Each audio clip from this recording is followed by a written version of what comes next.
बांग्लादेश में राष्ट्रीय संसदीय चुनाव से ठीक पहले तालिबान सरकार के सीनियर अफसर की ढाका यात्रा ने सियासी और कूटनीतिक हलकों में हलचल मचा दी है।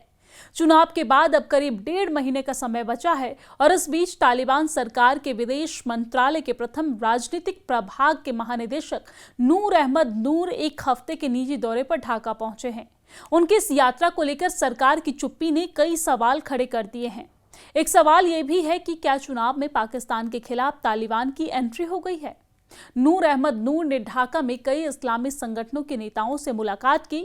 इसमें बांग्लादेश खिलाफत-ए-मुस्लिम के अमीर और चर्चित इस्लामी नेता मौलाना मामुनुल हक भी शामिल हैं। इसके अलावा नूर अहमद नूर को ढाका और आसपास के इलाकों में स्थित कई कौमी मदरसों का दौरा करते हुए भी देखा गया है।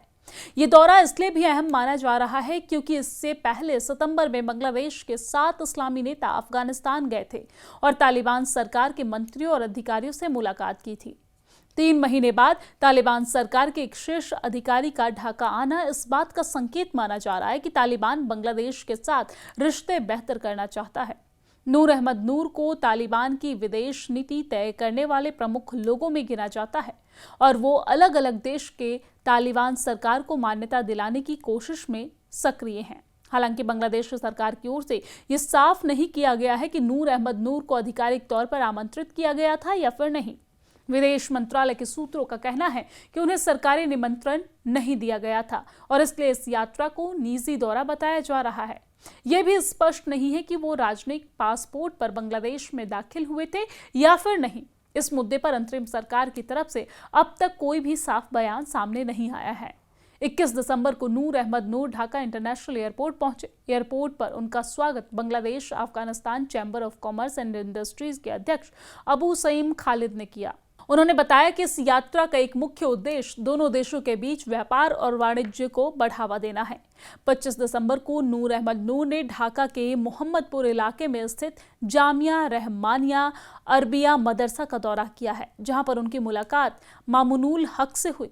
बैठक में क्या बातचीत हुई इसकी जानकारी सामने नहीं आ सकी है फिलहाल, लेकिन खिलाफत-ए-मुस्लिम के महासचिव जलालुद्दीन अहमद ने कहा है कि मामुनुल हक इस बैठक में पार्टी प्रतिनिधि के रूप में नहीं बल्कि एक शिक्षक के तौर पर शामिल हुए थे। गौरतलब है कि 2021 में सत्ता में वापसी के बाद से रूस को छोड़कर किसी भी देश ने तालिबान सरकार को आधिकारिक मान्यता नहीं दी है। हालांकि भारत समेत कई देश बिना मान्यता दिए भी तालिबान से संपर्क बनाए हुए हैं। बांग्लादेश के पूर्व राजदूत एम हुमायूं कबीर का कहना है कि भारत के बाद अब तालिबान बांग्लादेश के साथ भी रिश्ते सामान्य करने की कोशिश कर रहा है और सरकार को इस मुद्दे पर साफ जवाब देना चाहिए। इसमें बांग्लादेश खिलाफत-ए-मुस्लिम के अमीर और चर्चित इस्लामी नेता मौलाना मामुनुल हक भी शामिल हैं। इसके अलावा नूर अहमद नूर को ढाका और आसपास के इलाकों में स्थित कई कौमी मदरसों का दौरा करते हुए भी देखा गया है। ये दौरा इसलिए भी अहम माना जा रहा है क्योंकि इससे पहले सितंबर में बांग्लादेश के 7 इस्लामी नेता अफगानिस्तान गए थे और तालिबान सरकार के मंत्रियों और अधिकारियों से मुलाकात की थी।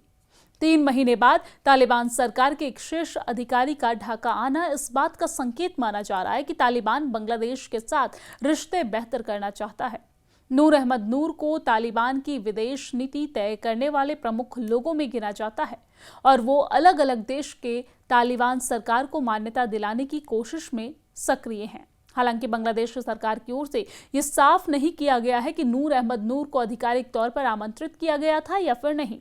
विदेश मंत्रालय के सूत्रों का कहना है कि उन्हें सरकारी निमंत्रण नहीं दिया गया था और इसलिए इस यात्रा को निजी दौरा बताया जा रहा है। यह भी स्पष्ट नहीं है कि वो राजनयिक पासपोर्ट पर बांग्लादेश में दाखिल हुए थे या फिर नहीं। इस मुद्दे पर अंतरिम सरकार की तरफ से अब तक कोई भी साफ बयान सामने नहीं आया है। 21 दिसंबर को नूर अहमद नूर ढाका इंटरनेशनल एयरपोर्ट पहुंचे। एयरपोर्ट पर उनका स्वागत Bangladesh Afghanistan chamber of commerce and industries के अध्यक्ष अबू सईम खालिद ने किया। उन्होंने बताया कि इस यात्रा का एक मुख्य उद्देश्य दोनों देशों के बीच व्यापार और वाणिज्य को बढ़ावा देना है।